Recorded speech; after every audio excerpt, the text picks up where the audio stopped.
Hey, it's Victoria, and you are now listening to the Pass Rush Podcast with your host, DJ Clennon. All right, welcome to the Pass Rush Podcast. I got a special talent here today, Malik Dawkins. He was a superstar in two different sports, so I feel like he could have went Division I, not only just in football as he did, but also in track as well, because he was a track phenom in Atlanta, Georgia. So I'm glad to have him on today. So, brother, how you doing today? I'm good, bro. Appreciate you having me. Big ups to you for what you're doing too, bro. Appreciate I that, see you man. growing every Appreciate you. episode. I just want you to know I see you growing every episode too. Oh man, I definitely do appreciate that. I'm glad that you watch every episode, so I appreciate that. And again, glad for having you on. So as we talked about, you were a two-sport star, and so you was versatile in track and only in football. You won championships in track. But before we get into all of that, I know that you came from Baltimore, Maryland. So how was that like growing up there and then moving on to Atlanta, Georgia? That's a good question. So growing up in Baltimore, I'm gonna start non-sports wise. It's just rough, like fast pace. You see stuff you're not supposed to see at that young of an age. I'm walking to school, I see junkies buying drugs from people. My brother gotta walk me to school, like stuff like that. But like my mom was always a good mom. She put us in the best positions. That's why we really started playing sports. So we never really was influenced by that type of stuff. Cause like when I came to Georgia, I wasn't no super tough guy, no bad kid. Like it's still like my mom was a great mom. I think you know my mom pretty good. Like she did everything she could to keep that. Like that's not what we seen, but some stuff is inevitable. That's like just how it is here. But on the other side of things, sports wise, man, that shit was a shit show up here. I don't, my bad, excuse my language, but it's just like the difference was so crazy, bro. Like we would be showing up to games, people don't got uniforms, coaches don't show up to practice. We trying to figure out what's going on. But luckily I had a good team. Like we traveled to Florida twice in my time on the team. Like we was a dominant team in Baltimore, so we did good. But just the overall scheme of things, moving from Baltimore to Georgia was the biggest difference for my sports career. I ain't gonna lie. Cause like I was a good player, but moving down there, just being around better talent, like y'all just bigger, faster, stronger. Like I was a good athlete, but y'all had the size that I wanted, y'all had the speed that I wanted, and it came over time, but it was just a big difference. It's a culture shock for real. And I was young, so like all I know is the violence, and then I come to Georgia, it's so slow motion, people respectful. I can make real friends because I ain't got to worry about three of them trying to do something to me the next day. Like it's just a completely different world down there from up here. And yeah, that's interesting that you say that because people that I've met from Baltimore, they all say the same thing. Like they're happy that they was able to get away and experience a different version of the world because in that bubble, everybody thinks, pretty much the same way. But That's the once you way the leave, world's supposed to be. yeah, that's so true, man. And since you are, I believe, the youngest out of all of your brothers, did any of them influence your time of getting into sports as well? Because you have a couple of brothers that's older than you, I believe, as well. So mostly Mikey, Mikey, my brother that I moved to Atlanta with. He was always he played like he was a football player his whole life, but he was the one that was good at everything. So he the one that made me try. Like football, we was going to play. My dad played it. It was like we was going to eventually play that. But the two sport thing that you talk about is because growing up, he the first person I seen throw a no hitter in baseball. Like he was just like that kind of kid. Like basketball, baseball. Like I mean, he was basketball, baseball, and football mostly. So football, he was good, but I would say he just played quarterback because he was tall, could throw, but he was a very versatile athlete. So that's where I got the let me try more than one thing. He really pushed me in that way. But Mikey, he one of my biggest role models in life in general. Like he showed me the ropes and everything. He was in high school when we first moved down there. Once I got to high school, he graduated. This is how you get through high school. If you to have good grades, you just got to show up. If you need help with something, like he just showed me the ropes with everything. So as we got older, I started appreciating it more. But I know as a young kid, the one thing he did always motivate me was to do more than just football, and I think that helped me out a lot going forward.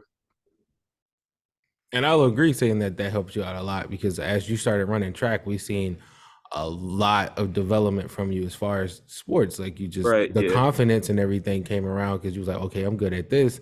So that confidence led you to be good at this. So I want to go ahead and pivot over to high school since you mentioned that. So in your time at Rockdale, how would you reflect upon your time at Rockdale? And do you feel like out of the choice that you made of going to Air Force, which you will get to for football, would you have taken any of those track offers looking back at it now, or do you feel like you made the right choice? To start, I think so. My biggest regret, and I say this with a grain of salt because I'm not too upset about it, was not going to Rockdale straight. I mean, obviously I moved, but I kind of like I wanted to try something different. But my biggest regret, looking back on it now, is not going to Rockdale because I went to Salem for ninth grade in the first semester, 10th grade, so I was there for that part. But I wish I would have been at Rockdale because I didn't even play football at Salem. So you got to think. After we played together in eighth grade, I took 2 years off of football and then came back junior year but if I'd have been at Rockdale, I'd have kept playing. Development is like taking 2 years off of anything will set you back a little bit. So I think my biggest regret is that.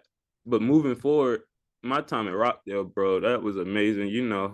The football, I was getting back into it. I was junior year, I had a decent football year, getting my groove back, started at safety, ended at corner. Corner became my natural position. So that just grew going into senior year. And in football, senior year, I feel like me, Black, and TJ, for people who've been watching, like, and Tajay, I'll add him. Like, we just dominated. It didn't turn into a lot of wins, but like that shit was fun, bro. Like, you too. You had like 30 sacks. I forgot about that. You had like 30. We were just dominating like individually, bro, but it just never turned into team success. Like, I remember you had more than what was on the papers, but I don't remember the number. But yeah, no, like senior year, it was just like playing football, dominating at a high level again. Because like I said, I missed 2 years. So I think, yeah, I don't know if he was there for the ninth grade team where y'all was dominant. I think y'all had a real good team. And then 10th grade, I came back, but I didn't play football because I didn't come back. So it was just like playing football at that high level was great. Because junior year, we had a great team, but like personally, it's like I don't feel like I'm doing as much because that was my first year back. But senior year, once I got my flow, like the stars was the stars, but we just didn't have a supporting cast to had a whole team. But that was great. And then pivoting off of that back to track, we had a good time up there. We won the state championship senior year. Junior year, we got fourth. Sophomore year, we got top 10. So it's just like you said, track was really my thing. Like, I was better at track. Like I said, senior year, I was dominant in football. Shit, freshman, sophomore, junior, and senior year, I was dominant in track. Like I went to state all 4 years in track. I went for relay freshman year, individual events junior, sophomore, and senior. So track was definitely my thing. And to answer your last question, I definitely as an adult looking back in hindsight, think I would have. I know I should have ran track in college just off of my body style. Like I said, I was dominant at that. So I do think I should have took one of the track offers that I had. The only ones I had was Virginia, Maryland, and University of Alabama was partial. But at the time I was thinking, shit, I don't want to just run track for the next 4 years. But as an adult, I'm realizing I could have easily walked onto the football team, even if that's really what I wanted to do, or I could have really dominated track because that's really what I was trained my body for. Like I said, I only been playing football 2 years. My body not even all the way back adjusted. But this is things I'm seeing as an adult. But in the moment, I don't. Like I said, I made it to state sophomore, junior, and senior year. I got better every year. Only injuries I ever had was football, so that kind of hindered some stuff. But yeah, I think in the hindsight, I think I should have ran track.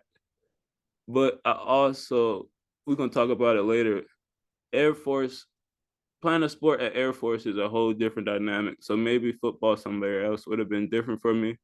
But based on what I went through, track was my body was built to do long term anyway, if that makes sense. Yeah, that makes sense. And then In that time of being in high school, you have so many different people in your ear. You got somebody saying, "Hey, I think you should do Right. this, you should do And that." like everybody want, oh, you got an offer from Air Force, and I'm just everybody gassing me up. That's such a good school. That's such a good school. You can offer so much afterwards, but it's like it's not like I had a different set of goals than other people had. For me, like playing sports for a while was my goal. Going to Air Force, not trying no knock on Air Force. That's like that shit gotta go on the back burner if you want to succeed at the school itself. So it was just like my goals wasn't the same with what everybody seen for me. So yeah, I wanted to go ahead and pivot over to Air Force. Like as you spoke about, you had different goals for yourself than other people had for you, and so how did Air Force even convince you that that was the school for you? Because I didn't even know, as you was mentioning, that you had a partial scholarship to University of Alabama, and to everybody, that's like a really great school. But I never heard you speak about like wanting to be in the Air Force or the military or the Navy or anything like that. So how did Air Force convince you that that was the place for you? Right. I ain't gonna lie, it wasn't even Air Force that did it. Obviously, I went on a visit. The visit was lit. I was like, all right, I like this place, but like it wasn't them. I don't like. It's not Air Force. It was my circle. Like the not this name drop, but like a coach elder telling me that's like the best opportunity I could ever have in my life, or like like our summer track coaches, oh, you got to take that, you got to take that, that's such a great opportunity.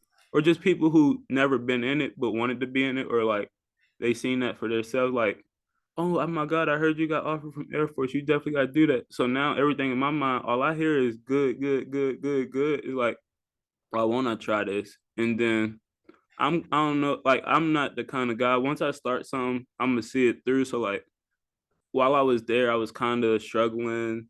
Academically, it was hard. Mentally, it was hard. The whole military thing, like you said, I never even mentioned being in the military. Like, I didn't even, like, I went there, but like at first, like, I knew I had to eventually go to the military, but I didn't know how military driven, like, I didn't know nothing about it for real. I'm going off of everybody saying you get out of here, you get a high paying job after you get out the Air Force or whatever. So, like, that's what I'm hearing. But in my mind, I don't hear nobody saying they sending people to the league, they winning championship. Like I'm not hearing that. Like I've seen like of course when you go on your visit, you see what they've done, but that's not the thing that people choosing them for. They talking about other stuff and like not this like I was a smart kid, so the school wasn't like I didn't really care what school I went to like academically. Like I was gonna do the work regardless, but I just feel like my plan. I think people that weren't like because I feel like I was a really good athlete. Like not to like toot my own horn, but like people who weren't as good athletically, they see the oh you should do it for the school side of it. But I didn't know that athletically they really just don't give a fuck at Air Force. Like they care, they want to win, but like the military and school is the thing. And then if you play sports, it's like that's just a luxury and they're gonna support you. But the main thing there is the military and the school. And my main thing was football. So the two kind of didn't align, if that makes sense. Yeah, that makes a lot of sense just to get there and you're like, okay, they care about this, I care about this. And uh they in the military, they try to break you down before they build you back up because they want to build you back Mm-hmm. up in their own vision. And I seen that with just like my cousin who's in the military, Gary, he went on to go to the military. So I seen like the different changes that it makes for somebody. And for you being somebody who is just an independent person, you want to think your own way, you want to do things your own way, you go up there and they're really trying to build you to this way. Mm-hmm. It works for some people, but it didn't work for you. So that's why you guys was butting heads a lot. So I never heard the official story on what really happened at Air Force. I just heard from the grapevine through other people that that it just didn't go well. So we'll go ahead and get into that as well. But what I've heard is just that when you got there, I know that they tried to redshirt you, but guys who get redshirted at Air Force, from just my understanding, that they go on to play on the Air Force prep team. So when I was Mm-hmm. at Dodge, they was like, okay, we might play Air Force prep. So I'm like, okay, I get to see Malik and Blake. I was like, I get to see them guys from the school, and I'll be able to see Mm-hmm. them. if we Oh end. yeah, y'all was on our schedule the first year. I remember. Yeah, y'all was. We ain't play y'all, but y'all was on the schedule. Yeah, and I was like, yeah, I was excited about that. I was like, okay, yeah, I get to go see them because like I'm way up here in the middle of nowhere in Kansas. You Mm-hmm. guys up there in the middle of nowhere as well, and everybody get to link up and see how we're doing. Right. But as you said, that never happened. So what really happened at Air Force that really just soured you with them completely, and how did that go? So to go back to start at that point, I did do the prep. I did the prep school red shirt year. That was probably my favorite year while I was there. That was the least like I ain't gonna lie, like that's the year we played. That was just a all freshman team because we was all at the prep school and we like you said we went and played different JUCOs. I actually seen Jabri my first year because we played Butler and he went to Butler, so I was seeing him actually. But that year was actually amazing. I got a highlight tape from that year. We played 5 games. I had 3 picks. I ain't gonna put a number on the tackles because we don't have official stats, but I know I had 3 picks. Led the team. So it was I don't know if they do this at all JUCOs, but our rotation was one series the starters play, next series the second team play, and just vice versa into the fourth quarter. But I was at the point I was playing so well. I was playing the first series with the free safeties and the second series with the strong safeties. And the other 3 safeties was all just rotating as I would whatever. So it's like I was having a real good year. So I was leading the team in tackles. I had them 3 picks. I think I had another person on the team led the team with like 4. Like we had a great year. We played Butler, like I said, they smashed us, but it was a fun game. We played against Michael Gallup in that game. Uh, we had a little double team on him. I ain't gonna cap. We held Michael Gallup to 0 yards, though, me and my corner on that in that game. So that was a fun game. We played Garden City the year before they won the national championship. We beat them.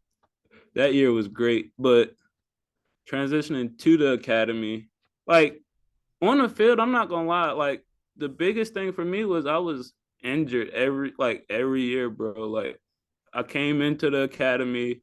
We do basic training before.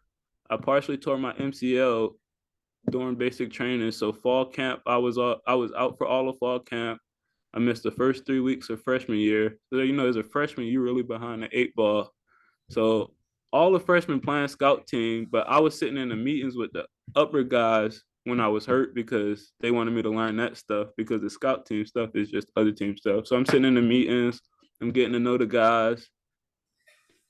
They already let me know what it is. You're gonna be on scout team for the first 2 weeks you back. I played scout team the first 2 weeks I was back. But I was hurt, so that kind of postponed it even more because our third string and down, we was all fighting for the same spot because we all know once they gone, it's up for grabs for everybody. So that's where the injury really put me back. But we end up making a bowl game and they only invite the top group of freshmen and then all was upperclassmen. So I make that trip. I impress them on the bowl trip. We do like they give us a chance to do one-on-ones against the upperclassmen. I show out, I do my thing. So I'm going into sophomore year. I think I'm second or third on the depth chart, fighting for the spot. But we all in the same bracket because none of us played yet. So we all fighting for the same spot. Sophomore spring, uh, same MCL, partially tear it again. I missed all the spring ball. That throw me deep on the depth chart. I used all summer, get healthy. Boom, boom, boom. Come back fall, have a good fall, but I'm still not 100%. So first 2 games I missed. The last, 3 through 12. I'm just working my way back, so I'm just on special teams. But I get a few defensive snaps here and there, but like I'm not 100%. So freshman year, all injuries. Sophomore year, fighting back from an injury. Junior year, spring ball, greatest time. My I came home after that sophomore year knowing I got a lot to work on because the spot is still there because the starter wasn't playing that well, but I was just not healthy. So that summer after sophomore year, I think that might be the hardest working out I ever did, like in my sport. No. I'm sorry. The winter break going into spring ball. So, you got winter break, and then there's like 3 months when you get back before spring ball. That 5 month span, that's probably the hardest in my whole life. Track, football, whatever it is that I worked out in my life. Come back junior year, spring, the shit pay off. I'm balling, balling, balling, balling, balling, balling. I make it through spring, no injuries. It started going into the season at safety. Fall camp, I break my ankle on the second day of fall camp. Going into the season, we got two safeties. It's me, two safeties. We in a 3-man rotation because it's just like that. This day, we finally made a decision. One of the safeties is going to outside linebacker. So it's set. This is what the defense is going to be. We're running with this in fall camp. I finally got the starting spot. That same day, we go on the field. I take on the fullback.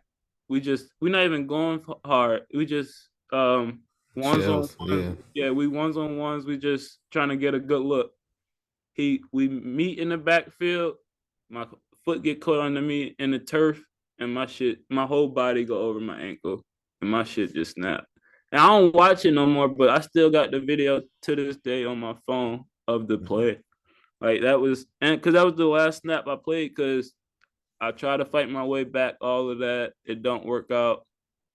And then senior year, it was some legal stuff came into play, but I don't want to just mention it and then can't talk too much on it, but it's people still going through stuff.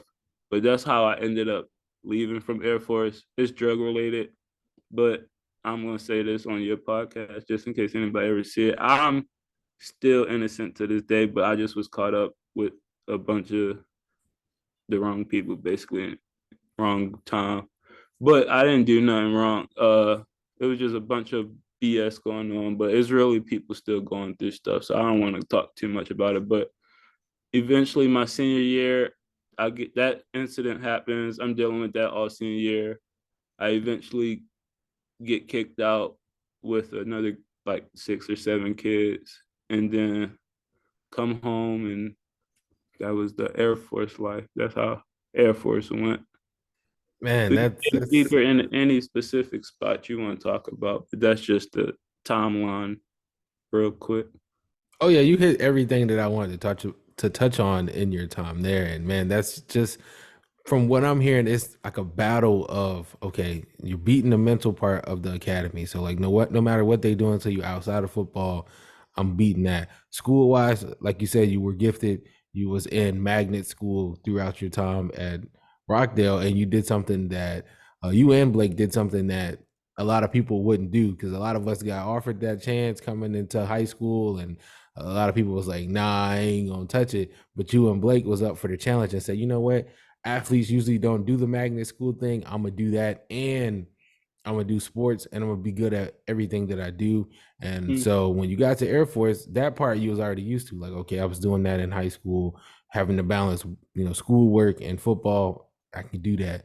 So you do well at that, and then you just get to the point of just injuries, and then you fight back from an injury. Another thing happens, and another thing happens, and then when you finally get healthy and you break your ankle, even more bad things happen where now you get caught up in something legal, drug related that you're innocent with, and then you're just like, I did all that work for you guys, all this work, fighting through everything, and then my character doesn't reflect when this situation happens. So I get kicked out of the academy with you, and of course, like you said, like 7 other people all get kicked out.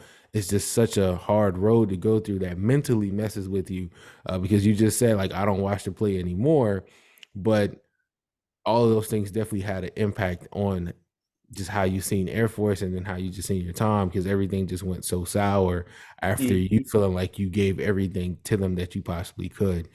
So after you left Air Force, you left on your senior year, which is really hard to leave on. Right. What did you decide to do after you left Air Force? So that was where it got tough because, like you said, I'm already 4 years into my clock, and I only get 5 years. I used 3, so my freshman year, I played 1 game, but that was before the 4-game rule. So I played technically that year. sophomore year, I played the whole year running down on special teams.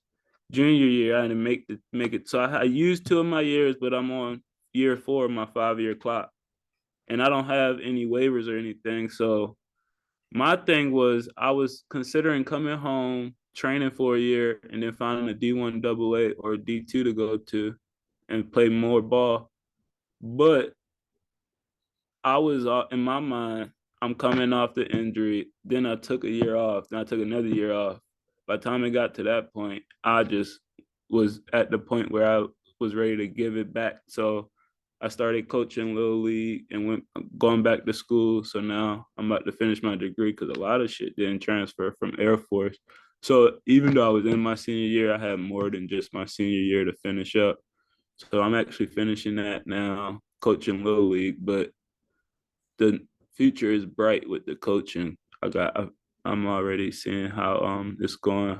I got a lot of I don't want to say consultation because it's coaching, but like a lot of people coming to me that need like the way, like I said, Baltimore, like I'm up in Baltimore still, so it still hasn't grown in the 15 years since I left originally. So like I feel like I'm doing a lot with that, but I'm going to high school next year to coach. Hope none of my kids see this and get mad at me because we still got some more time in the season. But yeah, I'm gonna be coaching high school next year, and might be working something to get back down to A with the guys. But I'm gonna see how that go. But you know, Yeah. like some life shit going on right now, like we talked about. So I'm gonna slow motion it, but the coaching is definitely where is that right now. I'm happy to hear that you're in a place now to where after everything that you went through, it's sometimes that's hard for people to feel like I can be in a place to give back and want to coach because sometimes when you get out there and you want to coach, even if it's just little league, you'll still be thinking about the opportunity that you had and what happened with it. But you feel like you're in a good enough place now to where you can be here, you can give back to the youth there, and on top of that, since you said it hasn't grown in 15 years, you can actually make a lot of changes in that time there. I can make a big pop here. Yeah, and that's what they taught us when I was at Troy in the sports program is that like your senior project is usually just trying to go somewhere and make a big change, and you're doing that there. So I'm definitely really happy about that. And then, as you said, you could possibly end up back in Atlanta coaching because a lot of your teammates, that's what they're doing. They're coaching, Right. and it's so many chances there. So that's a really good thing to hear as well. And then Well, now, oh yeah. my bad, not to cut you off, but I just wanted to say, I just wanted to like the reason I'm in this space, like you said earlier, I didn't cheat myself when I was playing. So like I'm not at a space where it's like, damn, I could have did more. I know I could have, but I'm a realist. Like my body shut down at a certain it couldn't take no more. I've been playing football my whole life. I ran, like you said, I played a bunch of different sports. Like I'm not mad at like my inside. I know I gave my all to the game. I had, even if it was little league, middle school, and high school, college wasn't successful accolades wise, stats wise, but I know I gave it all to my all. I know the people who seen me play in college, they know what I was. Like I'm not the guy that's living still like they say, living vicariously through your kids. Like when I'm out there coaching the kids, it's not like, oh, I want you to be this so you could be what I wasn't. I want you to be this so you could be better than I was. Cause I know how good I was. But if you take what I'm teaching you and put it on top of what your work ethic, your willingness to do this, and take the knowledge that I already got, you can go so much further. Cause I know what not to do for sure. So if you just take everything I'm telling you from the other side of that and run with it, the sky's the limit. Cause like they already, like I told you, the foundation not that great anyway. So you take all of this great. I'm not going to tell you nothing wrong. I could tell you that now. So if you take everything I give you and run with it, the sky's the limit. And that's the part I'm trying to get back to the kids. Yeah, that's a beautiful message there to give to them, because you're taking everything that you learned from your time growing up there and then your time in the South, and then you come back Right. up with even your time in college, and you're like, I'm going to pour everything that I know into them, because maybe I didn't have this when I was up here, but now they're getting it, so they're getting a added bonus. So you're really uh, giving something back to them, and that's really all that you want to do in the game, is just that, make the game better than the time that you had it, and you're doing that up there. So that's a great message to give, and that just pivots me to a question that you kind of answered, but I'm still going to ask it. Like, do you have any regrets about your career at all?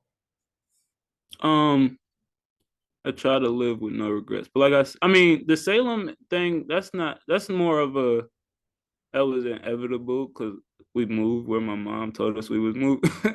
So that's where we ended up. But it's like, that's more of a, I wish I'd have went to Rockdale, because just off that freshman year team y'all had, that's like, I watched y'all play against Salem that game. Y'all beat them like 60-0. Like, that team was crazy. And like, not saying I was that guy, but like, like in middle school, I was just starting running back. So it's like, I would have been a part of that. Like, we would have been super nice, because like, I would have helped it. I don't think I'd have hurt the situation. So we'd have, like, that would have been fun, just playing football instead of taking that break. But I mean, I don't like to say it was a regret, because you live and you learn, but I definitely wish I would have either A, considered a different football option, or B, took one of my track options. Because like you said, nobody even know any, like, nobody in the world know what offers I had besides maybe like Black and my mom and TJ, like, for track, and then whatever offers I have for football. So it's like, I could have, I had other options, but I was so pointed in the Air Force direction that it was like, the other offers almost didn't matter. Like, the day I got the offer, I don't want it to be like I'm knocking them, but like, Coach Edwards was like, "Oh, you gotta commit right now." Like, junior year, like, I haven't even played a snap of high school football, bro. They offered me off of 7-on-7 in my track, and like, I don't, like, once I committed, I would talk to other people, but they was like, "Oh, most people who commit to Air Force, we don't talk to them because they're already set." So it's like, I didn't even get the same communication I should have got. So it's like, I don't even know what my recruiting could have been. Like I said, my senior year, we was dominating, and I didn't even talk to many schools because I was so committed to Air Force already.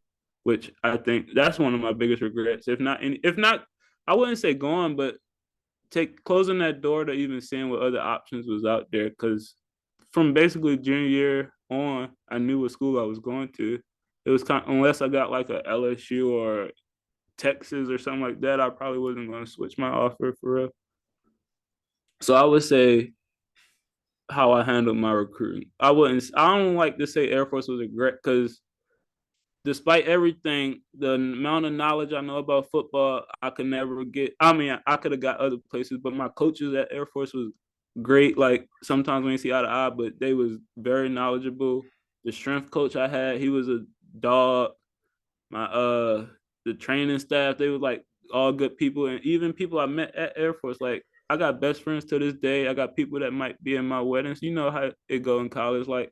So I don't regret going to Air Force, because there's a lot of good in the situation. It just ended bad, and football didn't go how I wanted. But like you said, they mold you into a certain guy. Like, I didn't become that guy, but it definitely made me a better person. I'm more mature, more responsible. I ain't on color people time no more, like, stuff like that. Like, so I don't like Air Force. It had its up and downs, but it made me a better person. It didn't make me worse. Um, so yeah, my regret would be how I handled getting recruited, something along that lines. I wouldn't, like, I don't want to say going to Air Force is a regret, because I could have went somewhere else and it could have been a shit show. So like, I'll be sitting here saying I regret that too, but I do regret not having given myself more options, because like I said, I committed to Air Force before I even played a snap of high school football, and I was locked in. So like, even the track offers I got, they came late because they didn't know, like, they thought maybe I would consider track, but like, all my track offers came post signing day. So it wasn't like Virginia was somebody, it was like Air Force and Virginia was the too early. But after signing day, I got Maryland gave me 80%, Alabama gave me 50% for track. Rutgers was gonna give me something, but I kind of didn't even talk to him. Um, I don't know where it was gonna go. I spoke to Miami, and then like even on the tip of being older and looking back, like I had a like Brown was interested, Colgate was interested.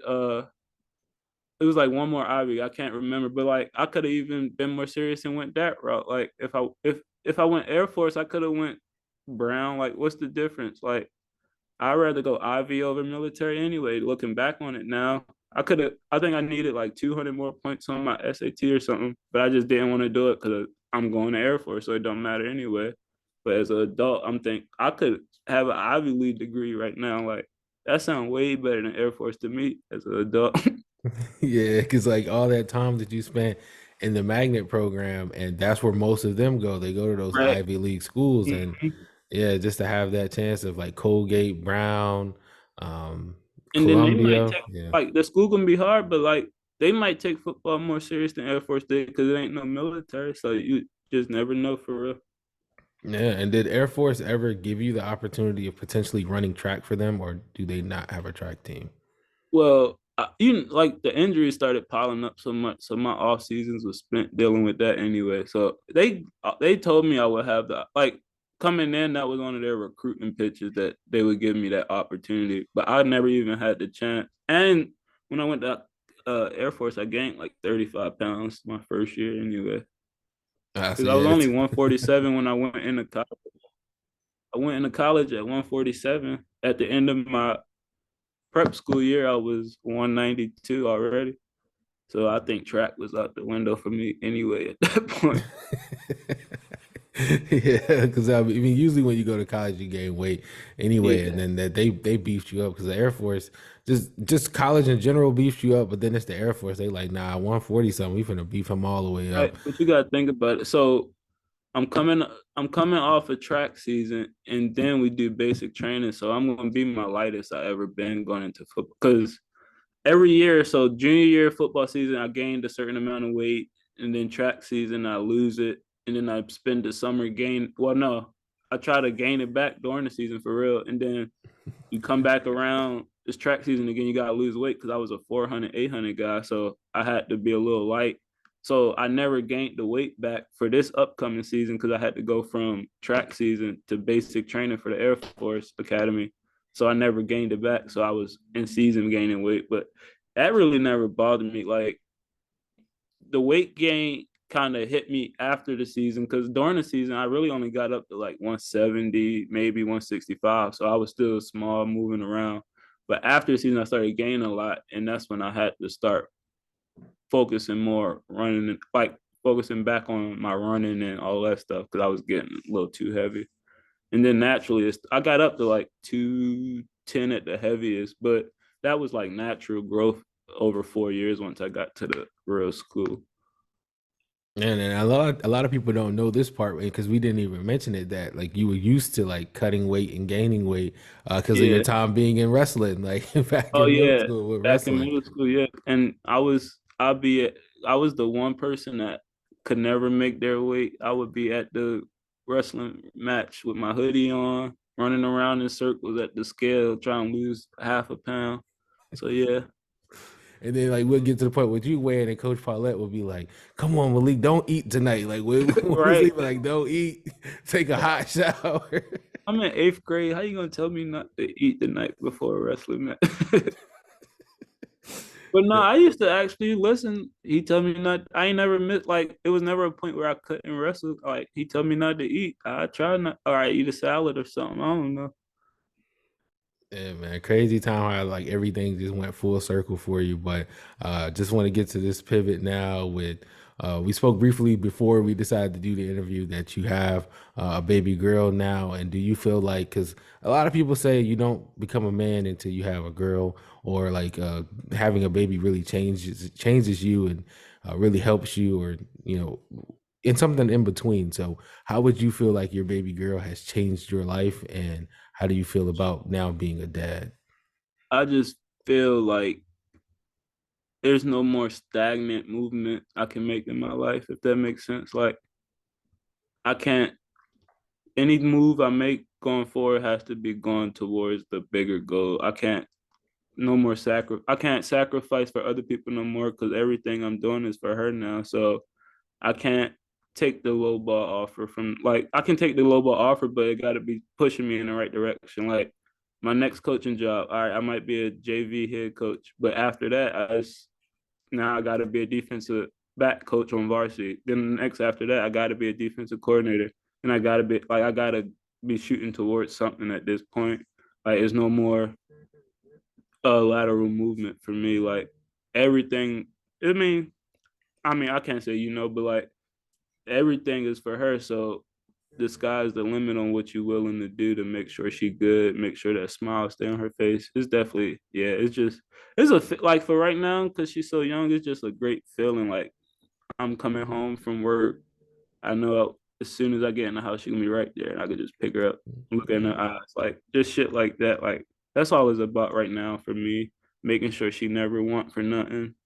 Try to give her the best life she could ever ask for, and just be a stand-up dude. So when she's get into this world, she know what her dad really stood for. Yeah, and I love that message there as well. Because yeah, you can't say you like I know you say like because I don't have any kids, but I definitely understand like where you're coming from there. Just saying, wanting to strive more because I know once you have a kid, life really changes because you can be like, hey, I only wanted to do this today, but then she makes you feel like, okay, I got to do this, and Right. this. Like as we talked about, like right before we started, it was like, hey, I might need a second. Like, she woke up, feeling like this. I might need a second. So all those things definitely just make sense to where you have so many other pivots because you now have to account for how she's feeling and how you want to go about that. So I'm glad that she's definitely made that type of impact on you to where it seems like all the choices that you've made in your life has just always led you to become more mature and see things in a different light, which builds on that individuality. So the last question here that I got for you is we kind of touched on this throughout this whole conversation as well, but just how is your mental health and do you feel like you're in a good place? That's a great question. And yes, I'm in an awesome place. And I can say she played a big factor in that. And like you said, like you were alluding to, it took time, like, because as an ex-athlete, the ending of the career is never a good way to, like, even if you end on a high note, it's not going to be fun. So to end your career on a low note after a bunch of low notes, after low note, after low note, it got tough. Like, never, I like, and like I say, like I was giving it my all. Like that was the hard, like you say, it was the hard part, knowing I'm giving it my all and I'm just not getting nothing out of it. But like you said, I always been like, like I'm an individual and I always stood on being strong minded and strong willed. So it definitely got tough at times. Like I don't know if you know, you should, but yeah, I lost my brother while I was in Air Force. So as one, like I don't know which injury it was, but one of my injuries I was dealing with, he passed away at the same time. I'm not playing school hard, so it was like times definitely got rough sometimes, but I would say I had a solid crew to hang out with. I mean, stand with. I had I just don't let stuff build up inside and bother me. Like if it's bothering me, I'm gonna get it off.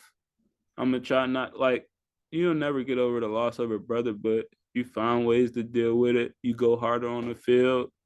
It gave me a reason to go harder in my rehab.